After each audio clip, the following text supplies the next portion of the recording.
قرآن کا پہلا پیغام، وہ لمحہ جہاں سے روشنی کی کرن پھیلی جب زمین سے آسمان تک سب کچھ بدل گیا۔ آج ہم جانیں گے قرآن کی پہلی وحی، اس وقت کے حالات اور نبی محمد صلی اللہ علیہ وسلم پر اس کا اثر۔ قرآن کی سب سے پہلی آیت تھی، اقرا بسم ربک الذی خلق، پڑھو اپنے رب کے نام سے جس نے پیدا کیا۔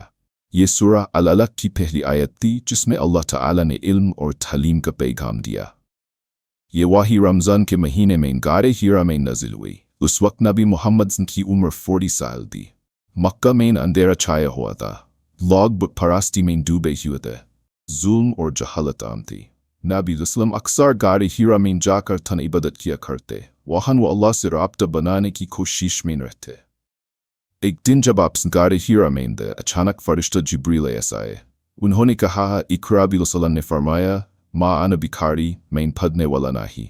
پھر جبریل ایس نے آپ کو سینے سے لگایا اور دوبارہ کہا، اقرا بسم ربک الذی خلق، اور اس طرح پہلی 5 آیتیں نازل ہوئے۔ یہ واقعہ صحیح بخاری میں روایت ہے۔ واقعے کے بعد نبی صلی اللہ علیہ وسلم کا دل گھبرا گیا۔ آپ لرزتے ہوئے گھر آئے اور حضرت خدیجہ کہا، زملونی زملونی، مجھے چھپا لو۔